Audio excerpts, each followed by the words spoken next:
Haleluya, haleluya, haleluya. Shalom warga kerajaan, senang sekali kembali berjumpa dengan saudara. Dimanapun saudara berada, doa saya kiranya setiap kita tetap sehat dan tetap dalam pemeliharaan Raja kita yang sempurna. Haleluya, haleluya. Bapak Ibu terkasih dalam Tuhan, dalam perenungan kebenaran firman Tuhan hari ini, saya merenungkan bagaimana kalau seseorang mengasihi orang yang dikasihinya, pastilah orang tersebut akan berusaha memberikan yang terbaik untuk orang yang dikasihi. Terlebih kalau itu adalah orang yang lebih tua kepada orang yang lebih muda.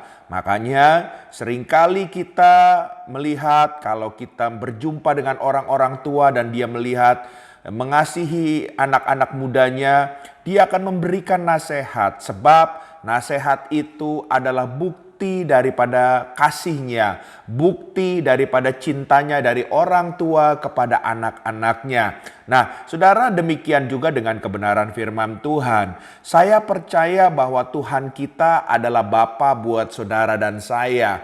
Dan saya percaya seorang bapa tidak akan melepas anak-anaknya itu berjalan sendirian. Saudara terkasih dalam Tuhan, walaupun pada kenyataannya memang kita di dunia ini berjalan sendirian, tapi firman Tuhan berkata tanpa kita sadari, tanpa kita tahu bahwa Dia selalu menyertai langkah kita. Tapi yang terpenting bahwa nasihat-nasihatnya itu sebetulnya sudah diberikan untuk kita bisa melangkah berjalan sesuai dengan rencana dan kehendak Tuhan. Apalagi waktu kita memasuki dalam sebuah pernikahan. Nah, nasihat-nasihat daripada Bapa kita di surga itu ada semua di dalam kebenaran firman Tuhan. Oleh sebab itu, saya ingin membagikan nasihat-nasihat supaya pernikahan kita menjadi pernikahan yang kuat, yang sehat, yang diberkati, yang mengalami kerajaan sorga di dalam rumah tangga kita. Haleluya. Ada beberapa hal yang saya ingin bagikan. Yang pertama, Bapak Ibu terkasih dalam Tuhan, kita perhatikan dalam kitab Kejadian pasal yang ketiga, ayat yang ke-11 sampai dengan yang ke-14. Demikian firman Tuhan. Firman-Nya, siapakah yang memberitahukan kepadamu bahwa engkau telanjang? Apakah engkau makan dari buah pohon yang kularang engkau makan itu? Manusia itu menjawab, perempuan yang kau tempatkan di sisiku, dialah yang memberi dari buah pohon itu kepadaku, maka ku makan. Kemudian berfirmanlah Tuhan Allah kepada perempuan itu, apakah yang telah kau perbuat ini? Jawab perempuan itu, ular itu yang memperdayakan aku, maka ku makan.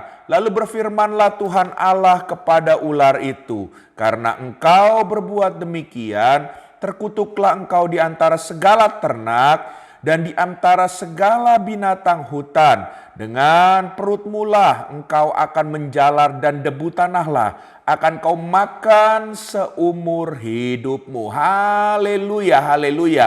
Bapak Ibu terkasih dalam Tuhan, dari kebenaran firman Tuhan ini kita belajar sesuatu ya tentang nasihat dalam firman Tuhan untuk rumah tangga kita. Nah, kita lihat sama-sama ketika Adam dan Hawa jatuh dalam dosa, mereka dijumpai oleh Tuhan dan Tuhan bertanya. Saudara, seharusnya mereka harusnya jujur saja sama Tuhan kalau mereka memang sudah bersalah. Tapi kalau kita baca dari kebenaran firman Tuhan dan kita renungkan tadi, saudara, ternyata waktu mereka menjawab Tuhan satu sama lain, mereka mulai saling menuduh, mereka satu sama lain mulai saling menyalahkan. Nah, demikian juga dalam pernikahan ya. Pernikahan saat ini seringkali saling menyalahkan satu dengan yang lainnya karena masing-masing merasa dirinya benar dan masing-masing berusaha melempar kesalahannya kepada yang lainnya.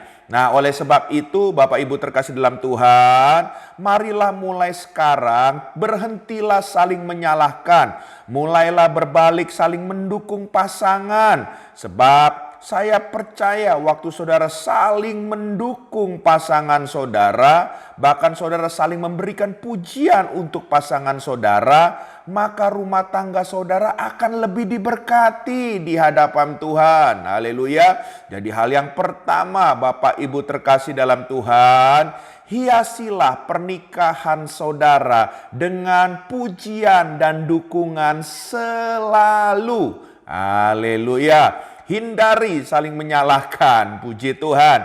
Ya, kalau kita memberikan pujian, memberikan dukungan, saya percaya pasangan kita juga akan lebih gitu ya saudara, akan lebih mengasihi dan mencintai saudara lebih lagi. Haleluya. Hal yang kedua yang kita belajar, saya mendapatkan dalam rumah tangga seringkali banyak pasangan-pasangan itu bertengkar, dan saudara waktu mereka ditanya, ternyata waktu mereka bertengkar, mereka itu hanya memperdebatkan hal-hal yang sebetulnya kalau saya lihat itu adalah hal-hal yang tidak penting atau tidak esensial.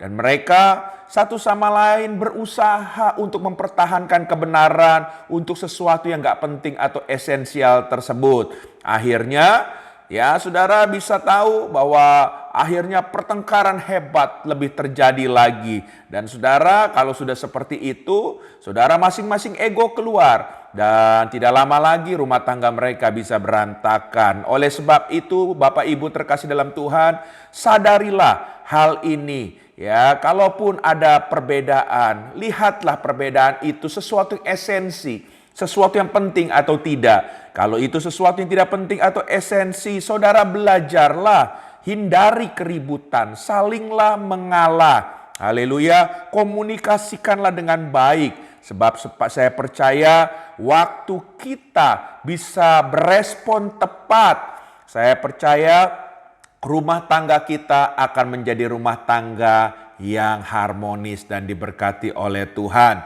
Jadi poin kedua, hindari untuk meributkan hal-hal yang tidak esensial. Hal yang ketiga, Bapak Ibu terkasih dalam Tuhan, dalam Pengkhotbah 4 ayat yang ke-12 dikatakan, dan bila mana seorang dapat dialahkan, dua orang akan dapat bertahan. Tali 3 lembar tak mudah diputuskan. Haleluya, haleluya. Saudara, kalau kita baca dalam salinan yang lainnya, dalam IMB dikatakan, jika satu orang dapat dikalahkan, tetapi berdua akan dapat bertahan menghadapinya. Tali 3 lembar tidak mudah diputuskan. Apa maksud daripada kitab Pengkhotbah 4 ayat yang ke-12 ini? Saudara, kalau saya boleh menghubungkan dengan masalah rumah tangga, mungkin kalau kita sendiri jalan masing-masing kita bisa kalah dengan arus dunia ini. Makanya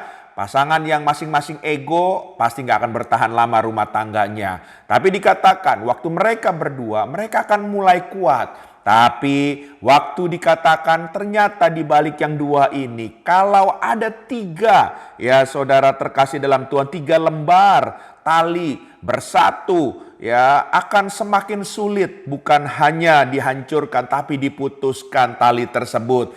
Ini berbicara kekuatan yang luar biasa, dan rumah tangga saudara akan juga menjadi rumah tangga yang kuat. Kalau saudara bukan hanya melibatkan berdua dengan pasangan saudara, tapi ada satu pribadi lagi. Siapa? Yesus. Saudara libatkan. Hadirkan Yesus sebagai kepala dalam rumah tanggamu. Dan saya percaya hal yang ketiga ini kalau kita lakukan, Yesus selalu menjadi kepala dalam rumah tangga kita. Dia akan menuntun, dia akan membawa kita untuk masuk dalam destininya. Haleluya. 3 hal ini saya berdoa rumah tangga kita akan menjadi rumah tangga yang luar biasa. Karena nasihat Tuhan buat kita melalui firman-Nya adalah nasihat yang membangun. Karena Dia mengasihi saudara dan saya. Tuhan memberkati kita semua. Haleluya. Izinkan saya berdoa.